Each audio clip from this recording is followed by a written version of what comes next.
ഉമ്മൻചാണ്ടി എന്ന നേതാവിനെ രാഷ്ട്രീയമായും വ്യക്തിപരമായും തകർക്കാനുള്ള ഗൂഢനീക്കത്തിന്റെ ഭാഗമായിരുന്നു സോളാർ തട്ടിപ്പ് കേസെന്ന് പ്രമുഖ മാധ്യമ പ്രവർത്തകൻ ജോൺ മുണ്ടക്കയത്തിന്റെ സോളാർ വിശേഷം എന്ന പുസ്തകം വെളിപ്പെടുത്തുന്നു. ഉമ്മൻചാണ്ടിയുടെ വിടവാങ്ങലിന്റെ 1ാം വാർഷിക വേളയിൽ പുസ്തകം വായനക്കാരിലേക്ക് എത്താൻ പോവുകയാണ്. കൊച്ചി മെട്രോ റെയിൽ മുതൽ വിഴിഞ്ഞം പദ്ധതി വരെ ഒട്ടേറെ വികസന പദ്ധതികളിലൂടെ ഇടത്തരക്കാർക്കും ജനസമ്പർക്ക പരിപാടികളിലൂടെ സാധാരണക്കാർക്കും പ്രിയങ്കരനായ ഉമ്മൻചാണ്ടിയുടെ പ്രതിച്ഛായ തകർത്താലേ അധികാരം തിരിച്ചു പിടിക്കാനാവൂ എന്ന് പ്രതിപക്ഷം കണക്ക് കൂട്ടുന്നിടത്താണ് സോളാർ ആരോപണങ്ങളുടെ തുടക്കമെന്ന് പുസ്തകം വ്യക്തമാക്കുന്നു. പ്രതിപക്ഷത്തിന്റെ നീക്കത്തിൽ അധികാരമോഹികളായ ഭരണപക്ഷത്തെ ചിലരും പങ്കാളികളാകുന്നതായി പുസ്തകം പറയുന്നു. സോളാർ ഇടപാടിൽ 10,000 കോടി രൂപയുടെ തട്ടിപ്പ് നടത്താൻ നീക്കം നടന്നുവെന്നും ഖജനാവിന് കോടിക്കണക്കിന് രൂപയുടെ നഷ്ടമുണ്ടായുമെന്നുമായിരുന്നു പ്രതിപക്ഷ ആരോപണം. അതോടൊപ്പം മുഖ്യമന്ത്രി ഉമ്മൻചാണ്ടിക്കെതിരെ ലൈംഗിക പീഡന കേസും ആരോപിക്കപ്പെട്ടു. ആരോപണത്തിന്റെ അടിസ്ഥാനത്തിൽ ജുഡീഷ്യൽ അന്വേഷണവും സംസ്ഥാന പോലീസിന്റെയും CBIയുടെയും അന്വേഷണങ്ങളും ഉണ്ടായി.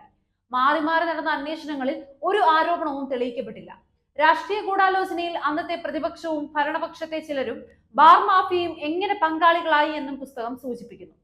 ആദ്യഘട്ടത്തിൽ സാമ്പത്തിക ആരോപണങ്ങൾ മാത്രമായിരുന്നു പ്രതിപക്ഷത്തിന്റേത്. അന്വേഷണത്തിൽ ടീം സോളാർ കമ്പനിക്ക് സർക്കാർ ഒരു സഹായവും ചെയ്തിട്ടില്ലെന്നും ഖജനാവിന് 1 രൂപ പോലും നഷ്ടപ്പെട്ടില്ലെന്നും വ്യക്തമായതോടെ സാമ്പത്തിക ആരോപണം ലൈംഗിക ആരോപണമാക്കി മാറ്റി. ആരോപണത്തിന്റെ മറവിൽ സംസ്ഥാനത്തെങ്ങും അക്രമം അഴിച്ചുവിട്ടു. മുഖ്യമന്ത്രിയെ കല്ലെറിഞ്ഞ് പരിക്കേൽപ്പിച്ചു. ഒടുവിൽ കേരളം കണ്ട ഏറ്റവും വലിയ സെക്രട്ടേറിയറ്റ് ഉപരോധവും നടന്നു. ഉപരോധത്തിന്റെ മൂർധന്യത്തിൽ സമരം ഒത്തുതീർക്കാൻ CPM നേതാക്കൾ മുഖ്യമന്ത്രി ഉമ്മൻചാണ്ടിയുമായി നടത്തിയ കൂടിക്കാഴ്ചയുടെ അന്തർനാടകങ്ങളും പുസ്തകത്തിൽ പ്രതിപാദിക്കുന്നു. CPM നേതൃത്വത്തിലുള്ള കൈരളി ചാനലിന്റെ മേധാവിയായിരുന്ന ജോൺ ബ്രിട്ടാസ് പത്രപ്രവർത്തകനായ ജോൺ മുണ്ടക്കയത്തെ വിളിച്ചാണ് ഒത്തുതീർപ്പിന് അരങ്ങൊരുക്കിയതെന്ന വെളിപ്പെടുത്തൽ നേരത്തെ തന്നെ വിവാദമായിരുന്നു. ജോൺ ബ്രിട്ടാസ് നിഷേധിച്ച ഈ ഫോൺ സംഭാഷണം നടന്നതിന് കൂടുതൽ തെളിവുകൾ പുസ്തകത്തിൽ നിരത്തുന്നു. ഉമ്മൻചാണ്ടി എന്തുകൊണ്ട് സരിതാ നായരെ അറിയില്ല എന്ന് പറഞ്ഞതിനുള്ള ഉത്തരവും പുസ്തകത്തിലുണ്ട്. എറണാകുളം ഗസ്റ്റ് ഹൌസിൽ വെച്ച് ബിജു രാധാകൃഷ്ണനുമായി നടത്തിയ കൂടിക്കാഴ്ച ഉമ്മൻചാണ്ടി രഹസ്യമാക്കി സൂക്ഷിച്ചതിന്റെ കാരണവും പറയുന്നുണ്ട്. സരിത സ്വന്തം കൈയക്ഷരത്തിൽ എഴുതിയതായി പറയുന്ന വിവാദ കത്തിൽ ഉമ്മൻചാണ്ടിയുടെ പേര് എങ്ങനെ വന്നു എന്നതും പുസ്തകത്തിൽ വെളിപ്പെടുത്തുന്നു. ഉമ്മൻചാണ്ടി നടത്തിയ ജീവകാരുണ്യ പ്രവർത്തനങ്ങളെ കുറിച്ച് നേരിട്ടുള്ള അനുഭവങ്ങൾ ലേഖകൻ പുസ്തകത്തിൽ വിവരിക്കുന്നുണ്ട്. വിദഗ്ധ ചികിത്സയ്ക്കായി ന്യൂയോർക്കിലെത്തിയ ഉമ്മൻചാണ്ടി ചികിത്സാ ചെലവ് വലിയ തുകയാകുമെന്നറിഞ്ഞ് അവിടെ ചികിത്സ വേണ്ടെന്ന് വെച്ച് തുടക്കത്തിൽ മടങ്ങിയ കഥയും പുസ്തകത്തിലുണ്ട്. സോളാർ കമ്മീഷൻ റിപ്പോർട്ട് വിശദമായി പരിശോധിക്കുന്ന ലേഖകൻ റിപ്പോർട്ടിന്റെ അന്തർധാന ശൂന്യത അടിവരയിട്ട് വ്യക്തമാക്കുന്നു.